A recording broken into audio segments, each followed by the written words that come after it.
Hello, everybody. Thank you for joining us today. This is our episode number 10 of season 2 of Unapologetically Uterine. Today, we have a special guest with us. His name is Israel, and he's going to be taking us through this journey about fatherhood and everything we need to know about men and their reproductive and sexual health rights. So, as always, we are your hosts, Vianney and Gail, and we will be discussing everything and anything you need to know about sexual and reproductive health. So, let me introduce today's topic. We are going to have a conversation surrounding sexual and reproductive health because this often excludes men's participation. The reality is that men need more access, they need better access, they need more information, and more resources regarding SRHR. Also, we want to note that this month in a lot of countries is Father's Day is when it's celebrated.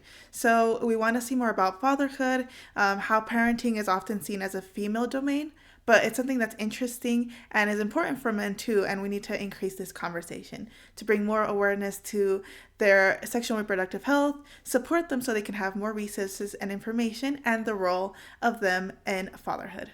So, I think the first question I want to ask is why is it important for men to access their sexual and reproductive health? Israel, I will go with you first since you are our man for today. Could you please tell me? Yeah, sure. First of all, thank you for having me. I love all the work you do. And it's a great opportunity. I believe this is something that more people, more men, should be a part of. And first of all, well, I believe that. I don't believe it's a fact that uh, men are men have a different way of accessing to sexual health and reproductive information, mostly because of different cultural elements around how men view themselves in society. So I believe it's important for them to understand the part that they play in both in sexual and reproductive health, their role in fatherhood, and how they can be there not only as someone for the sexual act, but someone who supports and someone who gets informed to make sure that everything is going everything is going to be like the best psychological, the best physical, and the best social experience for everyone here. So I believe more information about how they do it is fundamental, like understanding the role in a relationship, like understanding the role in taking care from themselves and their partners. All of this is information that maybe for men is not that it's available, but it's like culturally and socially it's not primordial, and I believe that something must be changed. Mm-hmm. No, I think it's very valuable what you're saying because I agree in the sense that it's not really discussed upon. And when you think about it, when we're younger and we go through sex education, sometimes it's very limited and it doesn't really talk about, more things. So, for example, men, they may have less access to contraception and that's not something that's discussed. Yes. Or men need to do their own healthcare services to take care of their reproductive health system, and it's often glanced upon. So it's not really shown deep, like what is it that we need to do to help men get better health, to learn more and have more access. Gail, in your cultural context in Ghana, could you share more about us on like men and why it's important for them to access their reproductive and sexual health? I think taking my society and societal norms and like the gender stereotypes that is in this part of the world. I think similar to what Ijal just shared, there is like a big gap for men. There's almost like a non-existent platforms or organizations. Like taking up when I started getting into sexual health a lot, I realized that even a lot of the organizations in these parts of the world, all their works are geared towards women and girls. I'm yet to see any organization that is just for men. So it's important that in this day and age, like men should not be neglected when it comes to like sexual health, because I think the issue of sexual reproductive health is a shared responsibility, especially if you are looking at couples. you are looking at people together. If you are looking at a father, obviously, most like 80% of the time, there's a mother in the picture. So it's a shared responsibility that these people are taking. But if the man also does not have access to information and the services that will help him make like a responsible and informed decision, then it's difficult for them to have a say in what the woman wants to do. And sometimes they don't even have any education on it. So they just go with what people around are saying, which we know, I mean, from the works we do, there can be a lot of misinformation and myths that can scare people about not taking like reproductive health measures. So I think it's important because men need to be aware that they also have choices. Just like women have choices, they have choices. They have the choice to decide when and if they want to be a parent, how many children they want to have as a father. I think that's why it's important that men should access sexual reproductive health care. I totally agree with you. I think it's so important that, it's the saying, it's knowledge is power. And I think when we know more, we have more power and are able to make more choices. And I feel like just in a whole, as a society, we should all be able to access our sexual and reproductive health rights. And for example, I think sometimes that women have a limit. So sometimes they're like, oh, you can't use this birth control, or you can't, I don't know, maybe have an abortion if you want. And then men are the other spectrum where they don't even have the options. Like it's so limited or it's so hard to access. So I think that's why this is an important conversation to have. We discussed about this a little, but Israel, could you tell me more about family planning access? What it means to you growing up? Did you learn about contraception? Where did you learn about it? What do you think about the current options available for men? Well, first of all, this is a really interesting question because as a man, like when you get introduced to contraception, to family planning, you are told one thing, like condom is for men, and that's it.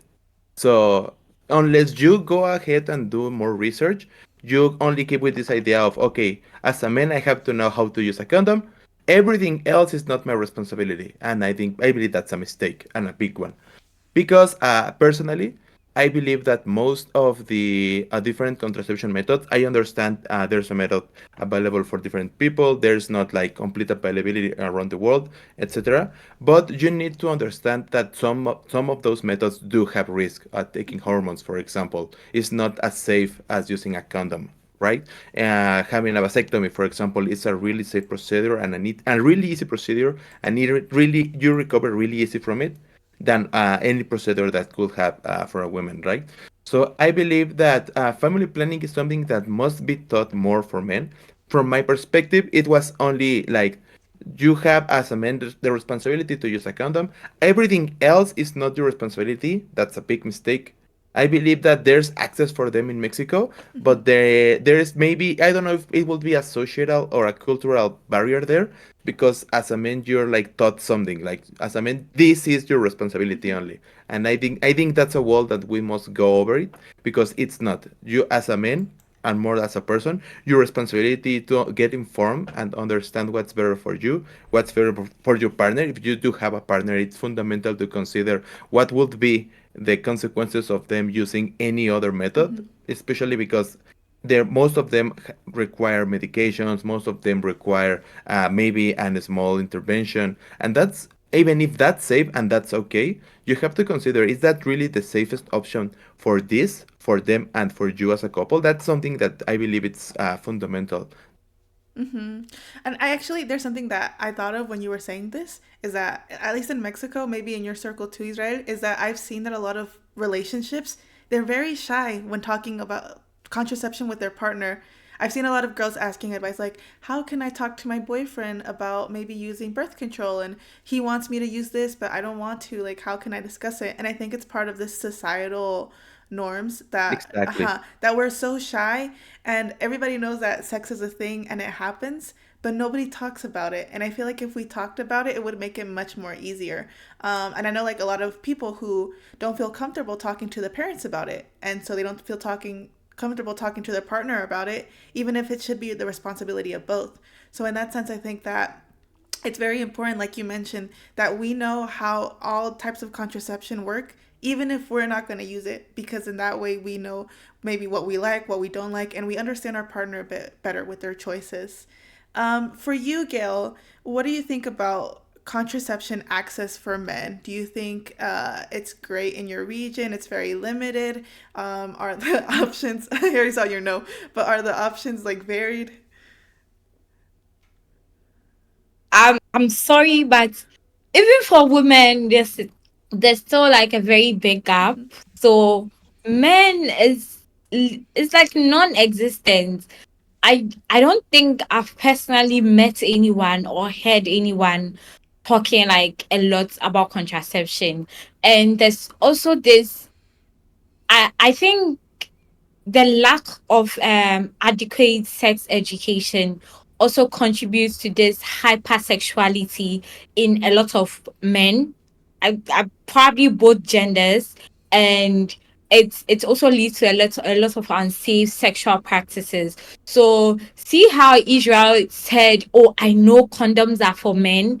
Like men in this part of the world, they know condoms are for them, but a lot of them do not want to use it anyway. Mm. So I usually really like to talk about my personal experience. Vianney, you know this, but I think it makes it more realistic because I was with a guy like not so long ago, and I remember our first time when I wanted him to use a condom, and he was not happy about that. So that eventually did not happen because I was very set on the fact that he needs to use a condom, and he got upset about it because we are in a relationship. Why does he need to use a condom? And he did not understand it. Like I just was not in a place where I felt like it's okay for me to take this risk. Like I don't even care if you show me like your status or whatever, because it's just very risky. So even the most popular one being condom, a lot of people do not want to use it. It's laughed at, like, and there's also this idea that if so I think it got to a point where I was actually walking around with condoms. I used to walk around with condoms like a lot. So someone will ask me, I'll probably just give someone a condom or anything like that. And people did not understand. They just attributed it to the fact that I'm always ready to have sex, or I like sex so much. That's I always have. So here, there's I think we are a bit open about talking about it. I mean, for the people I relate with, my age group, for the older audience, no, it's a no, like not at all. But I think looking back, even about 10 or 5 years ago, I can say that the Ghanaian youth they've progressed a lot. There's a lot of sex talks like online. People are being more open about talking about it, but there's barely any conversation about contraception. People do not want to talk about it. I I don't know if there's research. I'm not sure the number of men they'll even find who have done vasectomy. Contraception is always seen as the woman's responsibility, and even then there are also men who are against it. Again, I've also been I was not with this guy, but I was getting to know a guy who told me that if his wife or his woman or partner decides to use contraception, he's going to stop her, and he's not going to allow it. So there's also that section of people that even though they know that it's important, they just don't want to. They don't want to have anything to do with it. So it's slippery in this part of the world. Mm-hmm. I think, based on what Gail was saying, I'd like to ask you, Israel, have you ever confronted men or have been near men that have this kind of sort of toxic masculinity mindset of I shouldn't use contraception? What's your experience with that? Well, yeah, of course. I mean, I here in Mexico, well, there is as well a circle that it's way more. It's not. in favor of the use of contraceptions. They do not believe like they have like these specific roles that contraception is only for women, and it's not a man responsibility. And even if it's a woman responsibility, it's a man call if she must use that. Like that's something, especially in the older population here in Mexico. So in my experience, I do have some problem because I'm someone who is really confrontative in some matters. So I believe that there is a responsibility there of you as a man with your partner, with their health, with what you want as a whole for both of your lives. This is a decision that it involves not only your life, but it involves the life of someone else. And I believe that's something that should be talked between these two persons. I believe you said something really important. We need to communicate more. We need to be clear about what we want. We need to be clear about our goals. And we need to be clear about how we want to achieve these goals with someone else, right? And sexual health is a fundamental part of life because it can have consequences for years for a lot of lives, not only the two-person involved, right? So I believe that I someone who believes that there we need more information and we need to make a cultural change here to understand the real purpose and the real value of these contraceptions, the health issues around them. Something that really amazes me is that that men that say, well, my why don't my girlfriend just takes or my partner just takes all these pills every month and that's it. And it's like, do you understand the risk and do you understand how to use them correctly? Like, do you understand how to? It's not a problem to use them, but have you planned with them accordingly, according to your life expectation, your life plan, and did you found an option that's better for you too? That's Mm-hmm. something that people do not understand, and there is no information around. And there should be, especially as a man, you should be a part of the conversation, and you must be there. Mm-hmm. No, I 100% agree. And I think it really ties into what Gail was saying, and that we should break down these norms and thinking that, oh, if you use condoms or you use contraception, you might be easy, no? Or things that, for example, Gail has confronted, because that's not it. Instead of that, we should see it as, oh, this is a person who has really investigated and is really prepared.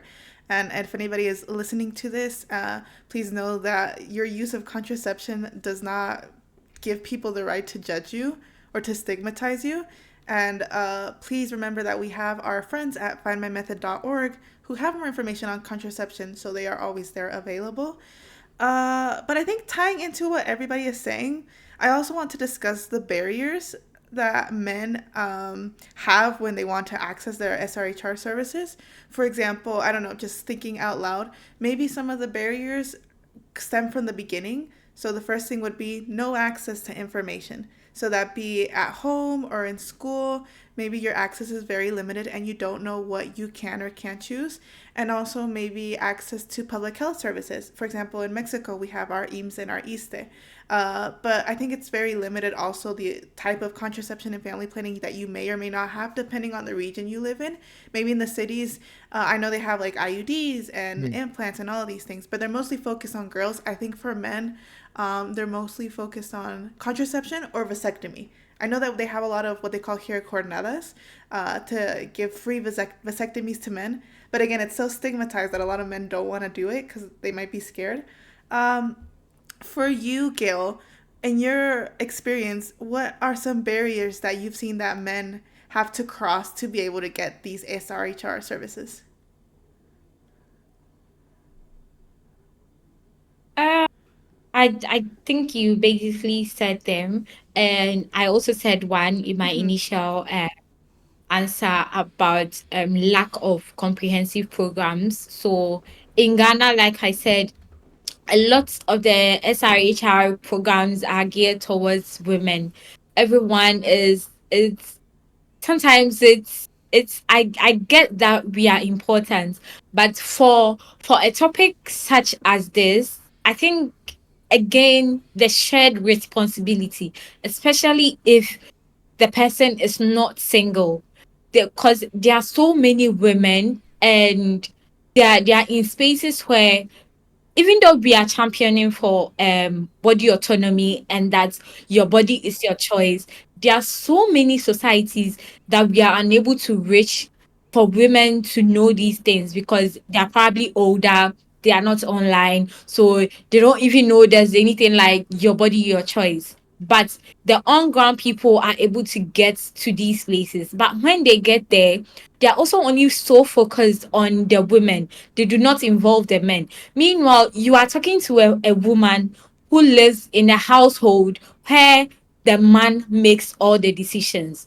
So I feel like sometimes we have to try and not necessarily give the men the power, but try to compromise in order to help this woman who does not have a say in like her own sexual health decisions. So you start with the man or start with both of them. You can have a conversation with both of them. So yes, lack of comprehensive programs. We are not involving men enough, even in the decisions that are for women. These women, like I said, they have people who are breadwinners. For me in my society, it's a very big thing. There are a lot of women who will not even step out to the hospital if their husband does not know that they are going to the hospital. So they need to run each and every decision they make by them. So if the man does not have information to understand what this woman is going to do, obviously they're probably not going to go for it. It's just a no. The moment it comes up, because they're only probably thinking of cost. And I don't. I'm not so sure how many free SRHR services are around. You have to pay for almost everything. You barely get even condoms. You barely get condoms for free unless there's a big concert and one of the condom brands decide that, oh, anybody who is in admittance is getting condom. You barely see free condoms anywhere. So there's a matter of course. The women can't afford it. They need to take money from the men. So why don't we also put in measures for the men to understand these contraceptive options? There's also the gender norm and stereotype. Men want to be fathers. Like how some women are given this whole grief about they're probably not fertile and why you not giving birth, why you not giving birth. A lot of men, it's like one of their lifelong dreams, like it's something they need to achieve. I have to be a father. I have to be a father. So you're asking me to use contraception, then I'm not going to be a father. And if I'm not a father, society will probably laugh at me. I'll be ridiculed. There's so much stigma around like someone not having a child. And it also takes away from people's choice to want to use contraception. Yeah.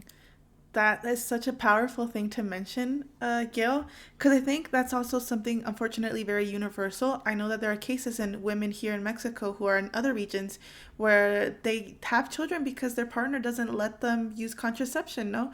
And maybe somebody here is listening, they're like, but it's your body, it's your choice. But it's not necessarily something that's available to all, or they're scared, or it's what they're taught and that's how they live. So that's something important to know. Israel, same for you. Question: any barriers that you've had, anything that you relate to with what Gil and I have mentioned? What are some things that have made it hard for you as a man or men in your life access these reproductive health services? I believe the biggest barrier, at least here, well, depends, of course, right?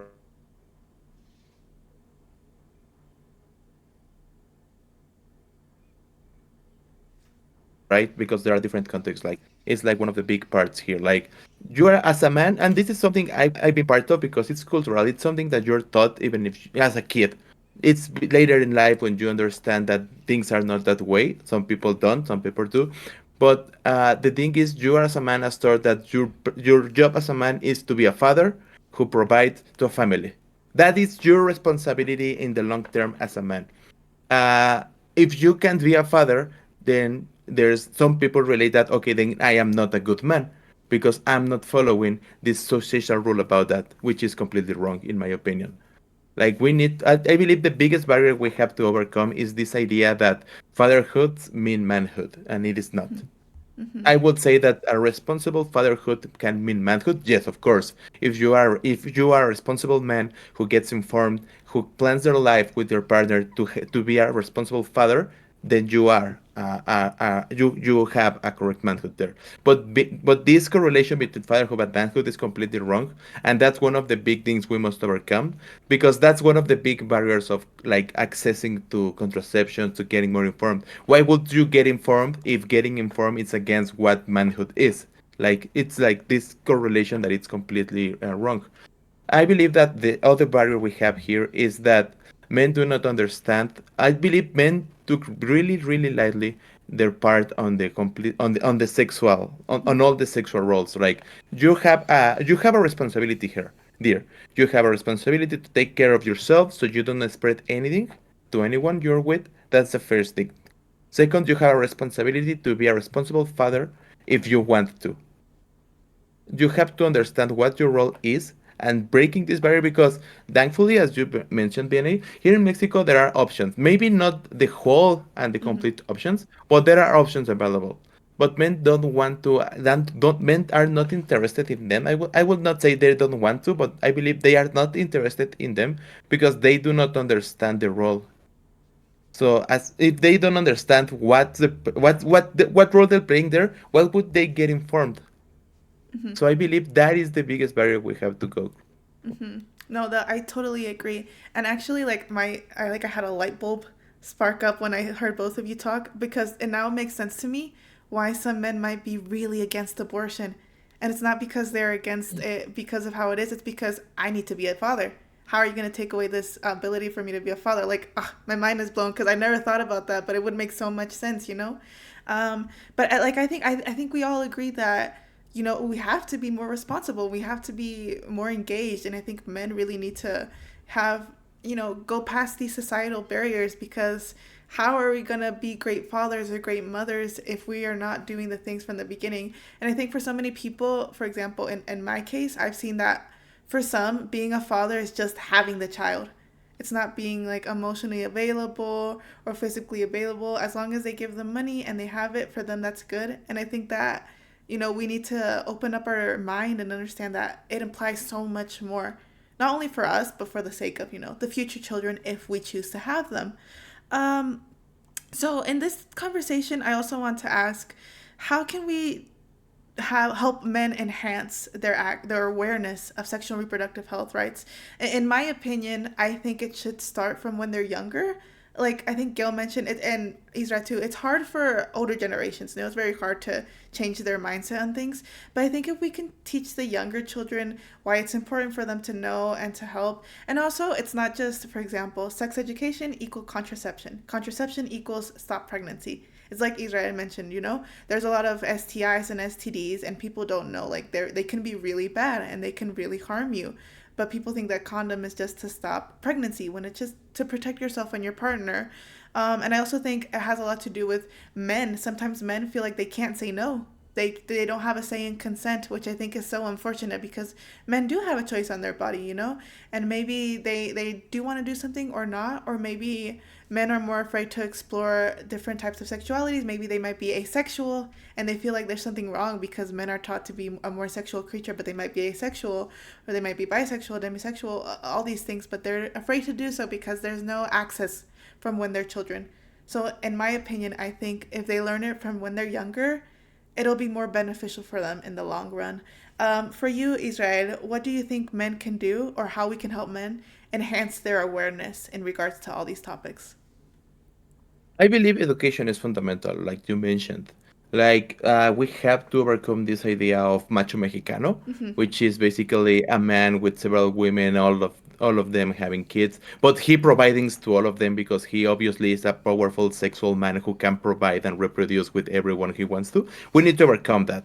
That was never right. That will never be right, and that's something we need to get out of the window as soon as possible. But what a real man needs to understand is their role in society, how protecting himself sexually has also protects society, protects their loved ones, and makes him actually an informed and a really that I believe that's a really empowered man, someone who understands the role in society. I believe that also being someone who is able and who is willing to share information to others, that is fundamental. Like, I believe this idea of I do this only for myself, and I think that's wrong. If someone needs help, if you can share, if you can help society in a way that you make everything that you make more people informed, that make more people take care of themselves, you're doing a great job.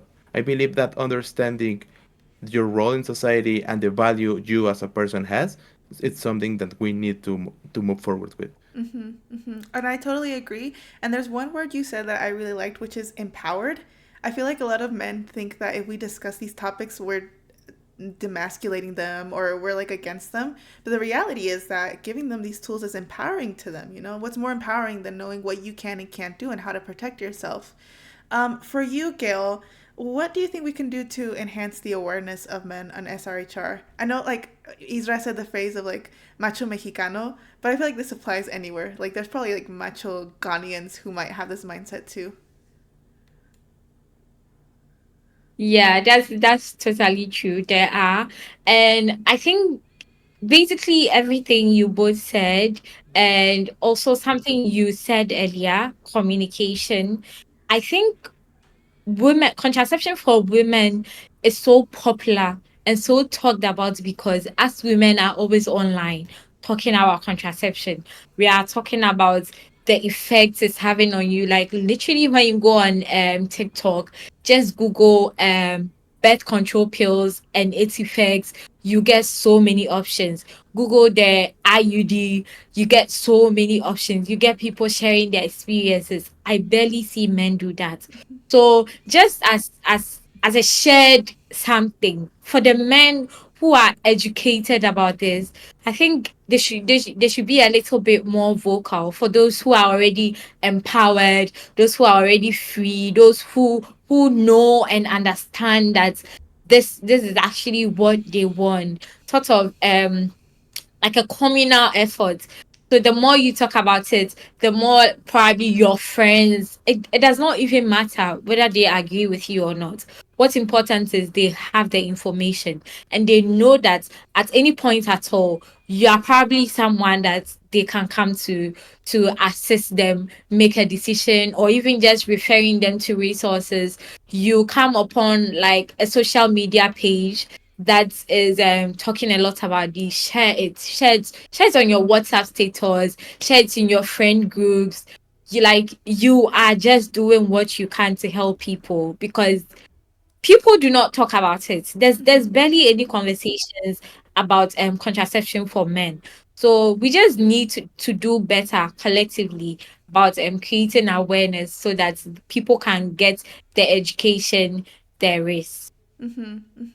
I totally agree with you. I think conversing about this, discussing it, opening, this path to make people feel comfortable talking about it because unfortunately, like we said before, it's still kind of a hidden thing in society, even though everybody does it. So, like, how can we remove this? I don't know, maybe people are scared to talk about it. They're scared of being judged. That might be like the answer.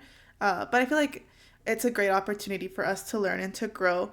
So another question I have that we mentioned a bit before is how can we have men support their partners when it comes to contraception, responsibility, abortion support? I think Gail and I can talk about what we would like. So maybe Gail, what would you like in your partner to support you with everything contraception and abortion? I think being supported like emotionally and yeah, basically because if I'm making the decision to maybe get on birth control pills, there are days that I'll probably forget. So I have a friend whose partner has actually set a timer on their phone that he so even though the lady knows that okay at this point of the day I need to take my pill, she also always gets these alerts from her partner. And I think that's such a nice thing. It's great communication, it supports like I know that my partner supports this decision that I'm making. Also respect. So in as much as I'll probably sit you down to tell you that, okay, so this is what I want to do, I want you to understand and respect that it's my body. It's actually what I want to do. It's okay for you to have questions. It's okay for you to have reservations about it. Speak to me about it. Then I will try to answer and put your mind to rest at best. But I don't want to be telling you, and you are rather telling me that no, you're not going to do it. Like, no, I do not. I do not want to be with someone like that. So respecting my autonomy and emotionally supporting me, very, very, very important. I 100% agree with you. I think that's what I would also prioritize in a partner. I also really like and appreciate when my partner is curious. So, for example, maybe they were never taught about a birth control when they were in school or with their family. So they might ask me, "Oh, like I saw this. What do you think about this?" And a lot of people know that I work in things related to reproductive and sexual health rights. So they do come to me and ask me, "Oh, like what is this or how does this work or whatever." And I always appreciate it because I think it's better to continue to learn. There's no wrong questions. There's no stupid questions. There are only people who are afraid to learn more. So in my case, I think that's what I would prioritize. And the same with Gail. I like people who respect my choices. So for example, I don't love hormonal birth control options, and that knocks off like three-fourths of the list because everything is very, very hormonal. But my partner respects that and understands that if I don't want to use it, like I don't have to use it. And also very respectful of like when I'm on my period and they understand that some things may be good or bad. And also I'm respectful to them in the sense that, you know, maybe they do or don't want to have sex, or maybe they don't feel comfortable doing this or that, or maybe they need support with something. That's what I feel like it should be mutual. So I should help them and they should help me. For you, Isra, in your experience, what do you do when it comes to supporting your partner in these cases? And in your life, have you seen men usually support their partners, or do you think that they kind of shy away from the topic? Well, in my personal experience, well, I believe that being there as a support is like the first thing you need to do. Like, even if you are not informed, you can be there to support, to listen, and to understand. I think that's the basis of it.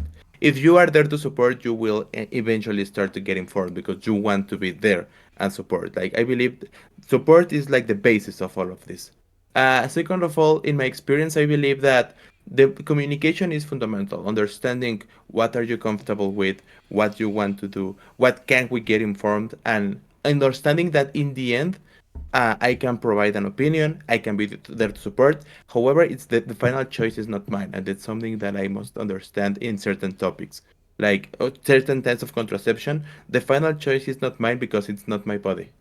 That's it. Like I have to, and I respect that decision because it's her body, it's not mine, and it's fair for her to make those choices. I can be there to offer an opinion, I can be there to support, but the final choice is not in my court. So first of all, that's something that I believe and I do.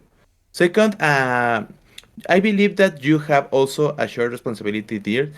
This point about reminding about the pills, maybe noticing certain things and not being like aggressive about it, but understanding that there might be changes, there might be things that you can't comment on and you can support on. Like, hey, I noticed this. Are you feeling okay? Hey, I noticed this. Do you need anything? No, it's not like imposing yourself, but being there with anything that you need to help with. I believe that's the basis of it, and I believe that's the healthier way because the final idea is that you're trying to make someone feel better and someone be comfortable, and that should be your goal. That's what at least that's what I have in mind. Then about other people, I know some people that are like who have this barrier understanding that uh, there's this barrier about as a man understanding about periods about contraception. This is not my job, and it's like no, it's actually your part of your job. If you try to be with someone, if you want to be responsible, if you want to be someone, so if you want to be someone who is there for someone, you need to understand this. And I believe that's a greater challenge and a bigger responsibility than just saying hey, it's not, because it's not in my court. No, it's not. And I'm someone who tries to confront, maybe not confront is not the word, but someone who tries to help people understand their what role they're playing, what's their responsibility, and why they must be informed and be part of this. No, I totally agree. And I think what I'm understanding is that the base of all of this is mainly communication. We have to talk about it. We have to see. We have to have our dialogues or surrounding like what we want and what we don't want in our partner. And I think it's also valid because it helps you learn what you're comfortable with and what you may not be comfortable with, which is so important in anything that discusses your body and what you want to do with it. So yes, I think we discussed this a bit before, but I'd like to know for you, Israel, what does the role of fatherhood encompass, and why is it important for men to participate in fatherhood? Well, I believe fatherhood is a term that has been thankfully changed, not as much as it should have been here in Mexico, at least. But fatherhood before was this idea of I had a son, I have to provide, and that's it. I'm going to go and work, come back, and I'll see him like half an hour before going to bed, and that's it. And I believe that's something it's slowly changing. I hope it will change like in a more deep way. I know some families are still a lot of families, more not some, a lot of families still struggle with this role of a fatherhood who is distant. But I believe fatherhood is like being there, not only for your child, but to the mother of your child, and being there to support emotionally, financially, and as a person. I thankfully, for example, I've seen a lot of places that are giving a longer father absences after birth, right? And Mm-hmm. that's fundamental. Being there as a father means like being emotionally available for a new person and for your partner, for both. Mm-hmm. And it's not a role of just providing money, of just providing material things, because that's not enough. We as human beings not only require material things to survive. We need emotional care, we need emotional support, we need all these role of things, of this whole wall of things that fathers should be there to provide. And I believe that that we need to, as we talked before, we need to change this idea of what being a father is, to make people understand. And we need to work, I think this is also important, for a society to provide, to create the environment for fathers to be there. Like a father working 12 hours a day to provide for their family, it's not going to be there emotionally if he had to work 12 Mm-hmm. hours. If he has 12 hours to work, 2 hours to go back to home, he has 6 hours to sleep, Mm-hmm. and then going back to 12 hours of work. He is not going to be there as a father. We need to work to create a society where he can be there as a father. Uh-huh. I totally agree. And I think, for example, in Mexico, unfortunately, there's a stereotype that, there's no fathers or they're very distant or they have other families. So I hope that in the future we move past this stereotype and fatherhood is associated with men who are actively participating in their families. And also what Israel mentioned, like we need to see this from an intersectional point of view. People from lower class families or people with other things, maybe men with disabilities or things like this, they might not be able to do it because they don't have the support. So a community is very needed in regards to raising children. For you, Gail, in your society, in your point of view, what does fatherhood entail?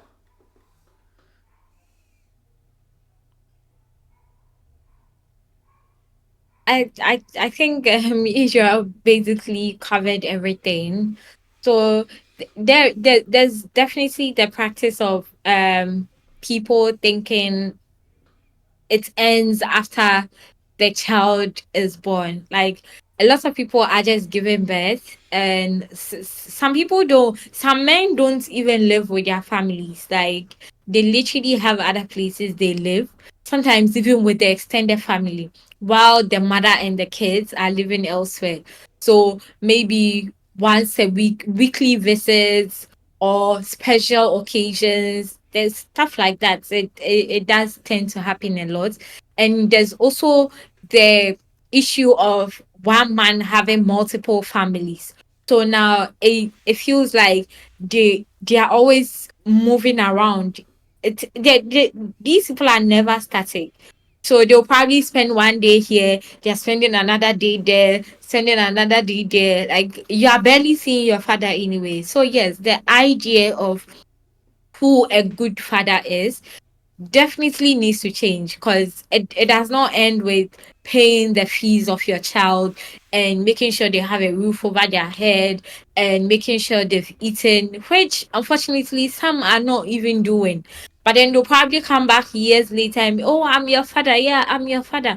And it's very sad because I don't want to like compare, but in these parts, especially when it's Mother's Day, it's all the rage. There are Mm-hmm. so many activities around.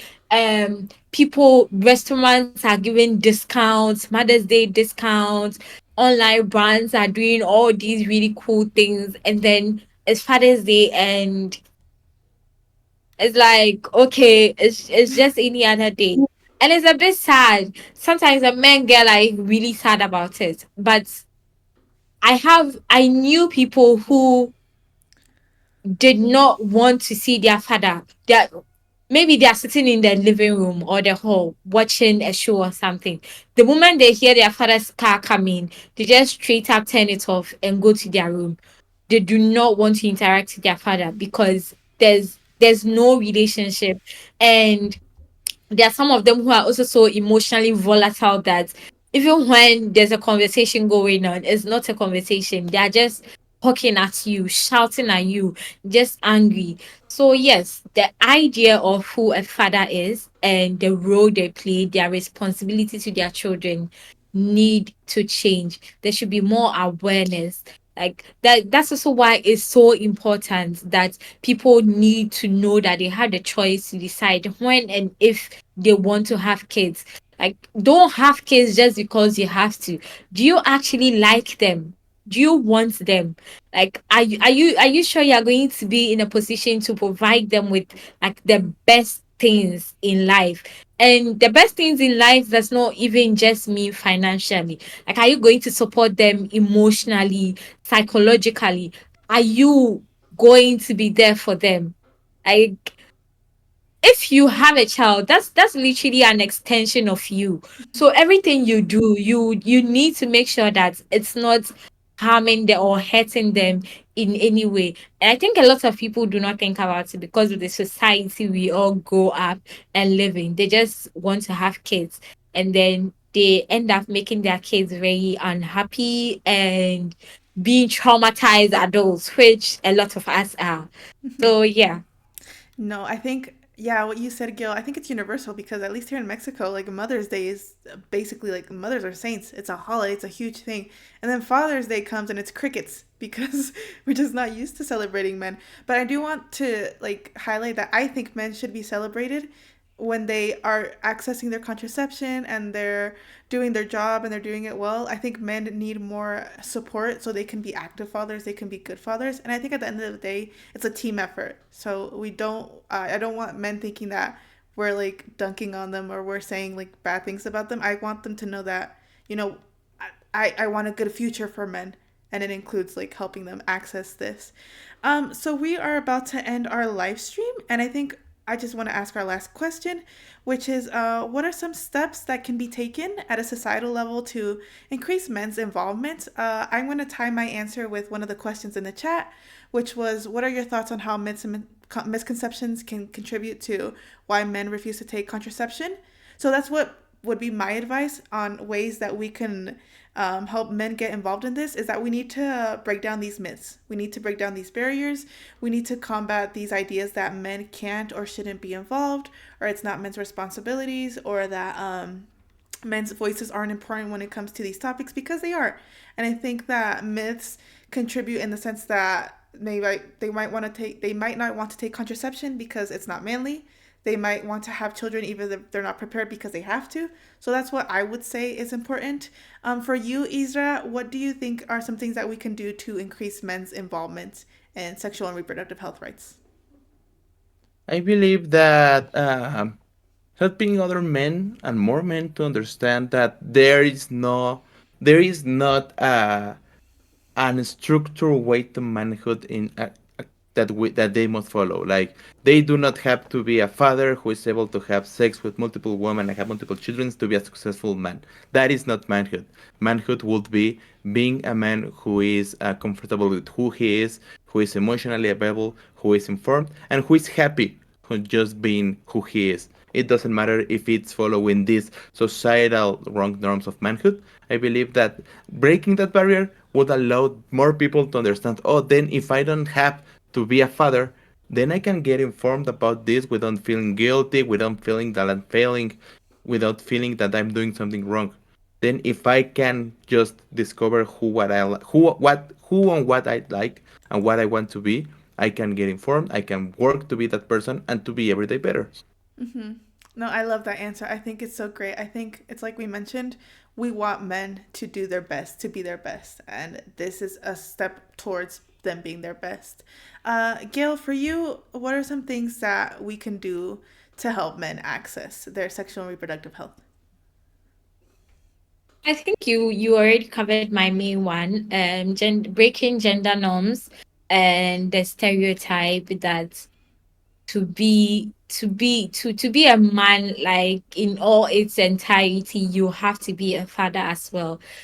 People should aim to be good fathers. They should aim to actually want children and not just give birth because they are expected to give birth. Like, if you are happy with yourself, you are happy on your own, and know very well that you do not have the capacity to pour into another person. I promise you, it's very okay.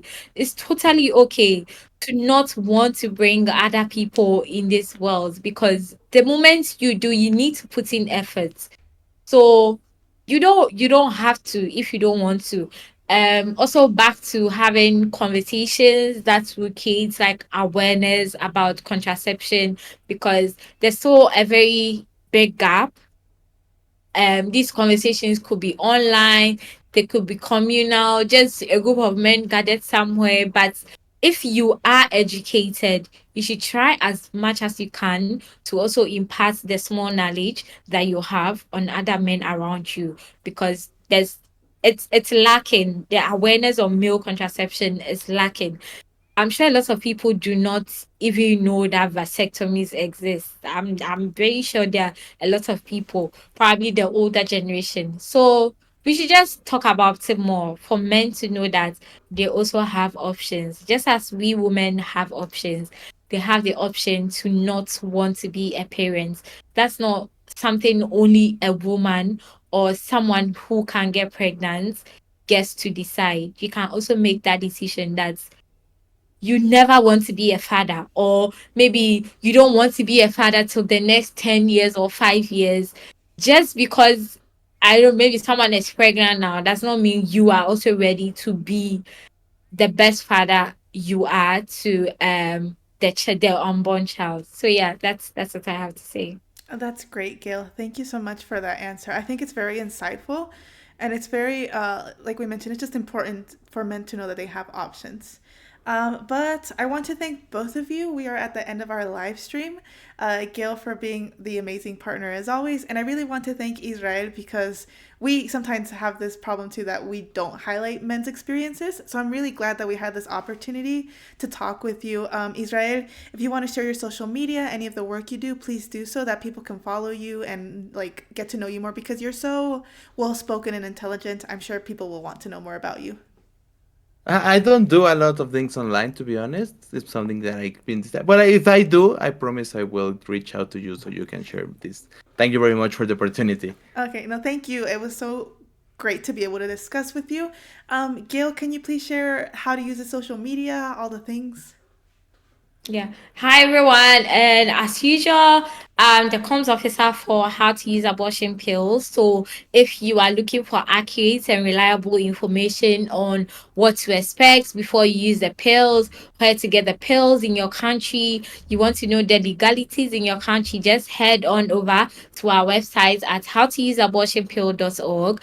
As always, Ali, our Safe Abortion Chatbot, is also available on our website, on WhatsApp, on Facebook Messenger, and Instagram DM to answer any questions that you have. Ali has all the information you get on our website as well. And it's available 24/7, speaks six languages, so you will not be lacking at all. We also have a very short and informative video series on our website. It's called the Self Managed Abortion Series. You can watch all of them and it can help you with your process. You can find us on Facebook, Twitter, Instagram, TikTok, YouTube as How to Use Abortion Pill or HTU Abortion Pill. Thank you, Gil. And just to end, I am VNA from Safe to Choose. I am the communications officer. And at Safe to Choose, we have a lot of information regarding safe abortion. We have abortion support, abortion protocols. We have our safe abortion counselors. So if you need somebody to chat with or somebody to help you during your abortion journey, they are there. We have our resources for different countries. We also have our abortion testimonials, our abortion stories, so you know that you're not alone. And this is something that women and pregnant people around the world go through, and our abortion toolkit for counselors. So if you are an abortion provider, please reach out to us. We have more information for you. But yes, I want to thank both of you, and we will upload this to social media for more people in case they couldn't join our chat directly. But thank you so much, Gil and Isra. Thank you. Bye. Thank you. Bye.